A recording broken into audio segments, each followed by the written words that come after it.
Hey guys, in today's video we're going to talk about 10 different phony two-letter words that top Scrabble players have played in tournament games. In most of these cases, the word stayed on the board, so both the person playing the word and their opponent didn't notice the invalid two-letter word, but I've also included a couple particularly notable examples where a two-letter word was played and was challenged off the board and ended up costing the person who played it dearly. Now, this may sound shocking at first, since of course all Scrabble experts know the two-letter words quite well, but as you'll see, just because they know the two-letter words quite well does not mean they're always paying enough attention to the two-letter words that have been played. And we're going to see that right away here in our first example, featuring none other than Matthew Tunnicliffe, who is a top player who's been featured in some of my other phonies videos. And in fact, this example starts with Matthew playing a phony bingo of Miss Faces for 96 points, which his opponent, Michael Wolfberg, another strong player, does let go. However, Michael would immediately respond with some revenge, playing the innocuous-looking Rid for 8 points, but as you can see, it forms I am down the G column right here, which is not a two-letter word. And Matthew, possibly still just kind of in a state of relief after getting away with his 96-point phony, doesn't notice. And as he mentions here, this is a game-losing mistake. He would go on to lose the game, and I'll show a couple more turns because they're pretty funny. Matthew has a horrible rack and has to trade. Michael would bingo with reptiles, and Matthew would try to phony again, making ankleted, but Michael would challenge this one off and go on to win the game quite handily. So I guess you could say this was karma for Matthew playing Miss Faces. He gets a two-letter word of I am played against him, doesn't notice, and then tries to phony again, doesn't get away with it, and then goes on to lose the game. Our next example here features two other top players, Jesse Day and Cesar del Solar, and it's a pretty close game, and in this position, Cesar makes a nice scoring play of coughed over here for 30 points. And as you can see here by his comment, Jesse is quite displeased after this play. And if we look a little bit closer, the reason why Jesse is so displeased is because Cesar has played and gotten away with AF, which is a phony two-letter word right here, and Jesse does not notice on time. So, pretty hilarious mistake, and kind of a fitting comment here too for Jesse. Of course, leaving out the C and the K of a offensive word in this comment, and AF, of course, can be an abbreviation that's commonly used in text speak, where the F stands for that same offensive word here. So kind of a funny comment. I wonder if Jesse made that intentionally as a pun, given the phony two-letter word Cesar got away with. Our next example once again features Cesar del Solar, and this time he's playing against another strong player, Jonathan Kent. And in this position, Cesar decides that he wants to get rid of one of his duplicate A's as well as his Y, and he does so by playing the word any on the second row here for 20 points, forming several overlaps in the process, A-A-Y-O, and N-G. Yes, guys, that's right. Cesar has played N-G, which is an absolutely absurd phony two-letter word. And he would end up getting away with this. However, the story is a bit more complicated than that, as Cesar explains in his comments.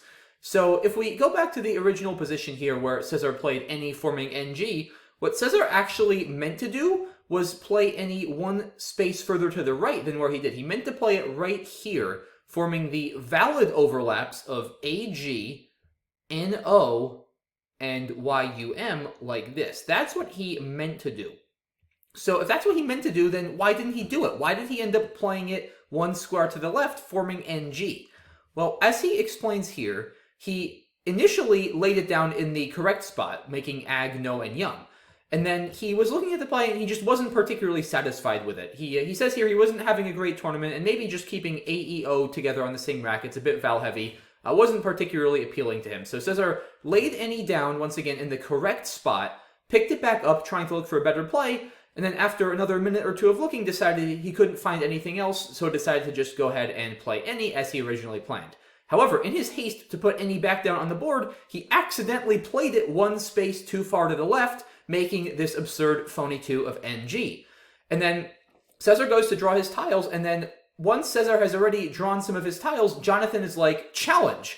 And the problem is, for Jonathan, once a player has already drawn their tiles after making a play, it's too late for that play to be challenged. Basically, if you want to challenge your opponent's play, you have to either say challenge or say hold before they draw tiles. Saying hold prevents them from drawing tiles, but if they've already drawn their tiles, at that point, it's too late. You're not allowed to challenge. And that's what happened here. Jonathan did notice, but it was too late. So as a result, this absurdity of NG stayed on this board. Pretty crazy stuff. Our next example features two top players, Jesse Day and Sid Morale, and there's actually quite a lot of crazy things that happened in this position, and I have a whole video on it, so I'll put a link to the video in the description below if you guys are interested in having the full story. However, it's quite complicated and multi-layered, so I don't want to spend super long in this video since it's just one part of it, but I will at least briefly explain what happened. So, in this position, both players have 7 tiles left on their rack. It's Jesse's turn. He's in a completely winning position. What Jesse really should do is simply bingo out with the word sidereal, S-I-D-E-R-E-A-L, on row 3 to this L in dilative right here. And that, of course, wins the game quite handily. He bingos out, he gets extra points from Sid tiles, and he'd win by like 150 points. However, Jesse missed this out bingo, which is especially ironic given that sidereal starts with the letters S-I-D, which spell out his opponent's first name. Now, even with missing that bingo, it's still pretty easy for Jesse to win. What he needs to recognize is that Sid has the 7-letter word of patient on his rack. Patient doesn't play for Sid, but he is threatening to bingo out with patienter to this ER on the bottom right as a 9-letter bingo hitting the triple word score. And if Sid is able to bingo out with patienter, he most often will score enough points to win. So with that in mind, Jesse really just needs to block that spot, and that's exactly what he does, playing the word vi over here for 8 points. Now, the problem with vi is that in the process, Jesse has formed the phony 2-letter word of IR right here. So, all Sid needs to do is challenge this off the board, bingo out with patienter, and win the game. And is that what happened? Well, not exactly. And why do I say not exactly? Well, what happened is Sid didn't immediately notice IR, but after a little bit of time he did. So Sid, of course, at that point declared he wanted to challenge, but the thing is, Sid had taken a decent amount of time to decide he wanted to challenge, and a director was called over and ruled that Sid was no longer allowed to challenge because he'd taken too long. The normal rule of holding a play doesn't apply here, it's important to note, because the bag was already empty, so there was nothing for Sid to hold since Jesse didn't have any tiles to draw. So the director ruled that Sid was not allowed to challenge because it had been too long since he'd noticed, and as such, this stayed on the board, and Jesse would, of course, win the game because Sid couldn't bingo out. Now, as I explained in more detail in that video, that was actually the incorrect ruling by the director due to a recent change in the tournament rules that had taken place. The director should have ruled that Sid was allowed to challenge, regardless of how long he'd taken. And had the correct ruling been made, this would have came off the board, this phony 2, and Sid would have bingoed out and won the game. So, very, very bizarre and kind of unfortunate circumstances that this phony of IR stayed on the board, but nevertheless, it did. And it actually gets even wilder, guys. So here I have another example featuring Jesse Day. Here he's playing Matthew Tunnicliffe. This was the first game of the best-of-5 finals at the 2015 North American Championships held in Reno, Nevada. So, of course, it's a very, very important game, and it's a pretty close game here, but really all Jesse needs to do is play any reasonable, valid play. And he finds what looks like a nice play, playing the word liar here on the bottom left, making several overlaps, scoring 25 points, and taking a 30-point lead that should be more than enough to win the game. However, there is a problem. Jesse has yet again played IR over here on row 13. And this time, Jesse wasn't so lucky. This time, his opponent noticed. Matthew would challenge this off. Then he would play rib, hooking bar-fi, and Jesse would fall just short after playing ciders. Matthew would go out here and win the game by 2 points. An absolutely nail-biting loss for Jesse. So this play of IR very much cost Jesse the game, and I don't know, I guess you could say this was maybe karma for the last example I showed, where Jesse got away with IR in extremely dubious circumstances. I don't know, this example did actually happen just about a year after the previous example, so I guess you could say it was a little bit of karma or payback. I don't know, but in any case, pretty wild stuff that Jesse plays IR and then gets away with it in really weird circumstances, and then plays IR again, gets it challenged off, and that ends up costing him a game of the National Championship Finals. So, pretty crazy story surrounding Jesse Day and IR. Moving on from the IR saga, we now look at a game played between David Whitley and Josh Sokol. David has opened with Pinko, and Josh is sitting on this rack of AFIIRRT. Josh does have an available bingo here of Triforia, Triforia, through this O in Pinko.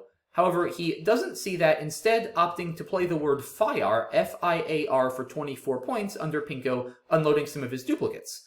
And this looks like a pretty reasonable play. It's worth mentioning that this game was played back in 2014, well before Josh was as strong a player as he is now, and of course well before he won his Scrabble Players Championship title this past summer. So I fully expect that Josh today would not miss Triforia, but in any case, back in 2014, Josh did miss that word and instead made what looks like a pretty reasonable alternative, scoring 24 points and keeping a pretty nice IRT lead.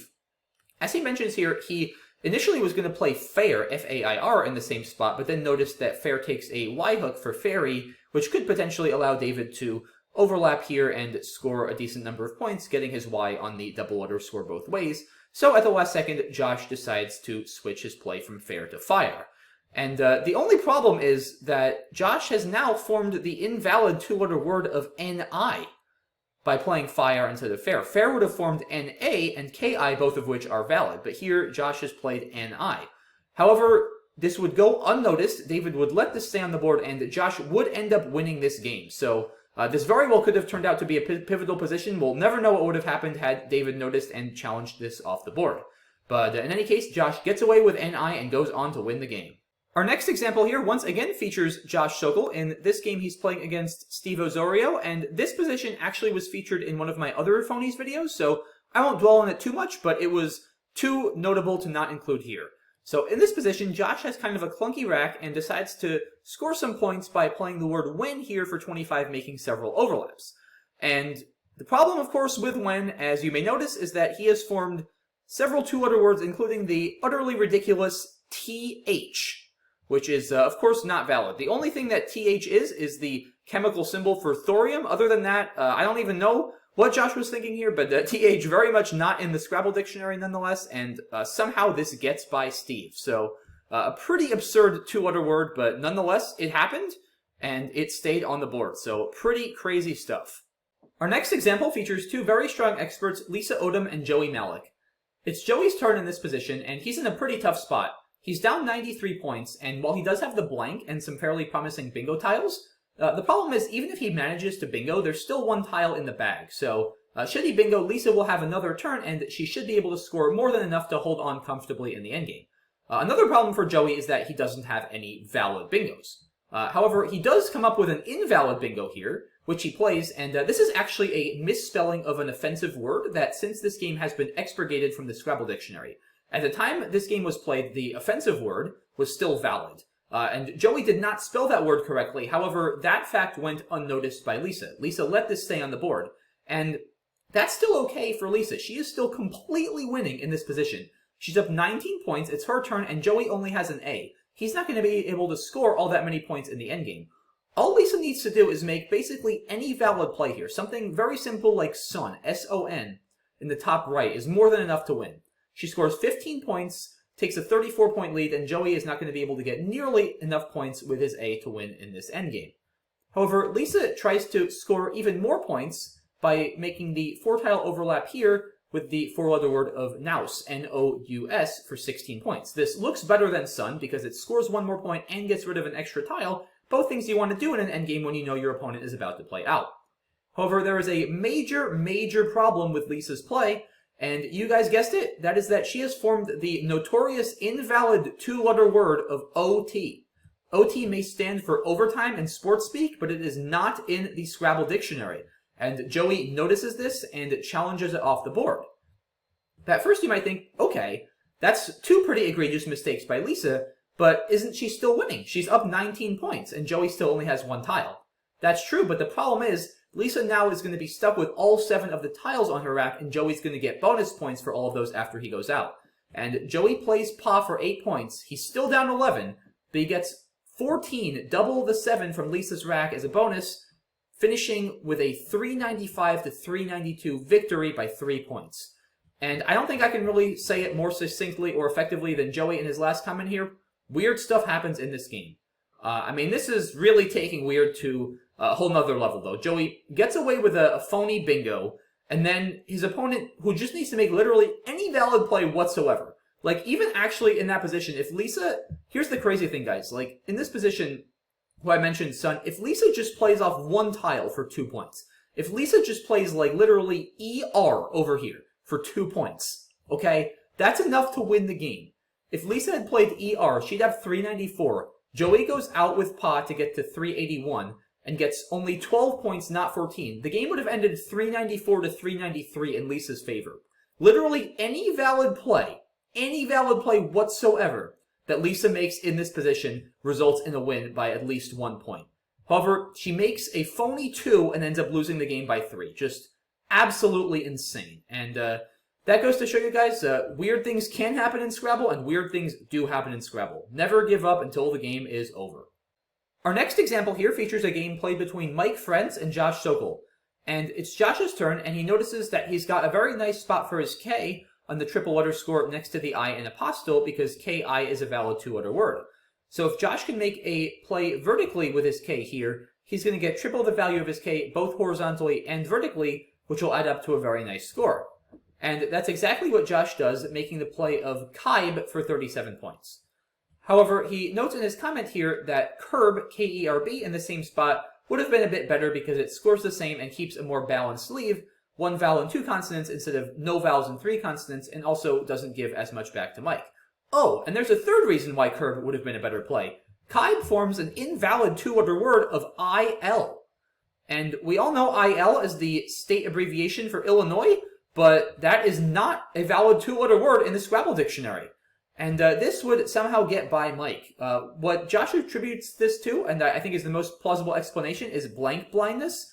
This L in apostille, as you can see, because it is a lowercase l in this annotated game viewer, was a blank. And sometimes when tiles are blanks, people just don't process them correctly. And in any case, that seems to be what happened to both Josh and Mike here. Josh most certainly did not intentionally play IL, but he accidentally played it, and Mike did not notice, so this play of IL stayed on the board.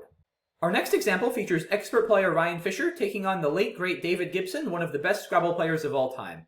David has just bingoed with adhesion to take a massive lead of nearly 200 points, and Ryan is sitting on a pretty awkward rack with all 1-pointers that don't make a bingo, and he's not going to be able to score a lot of points.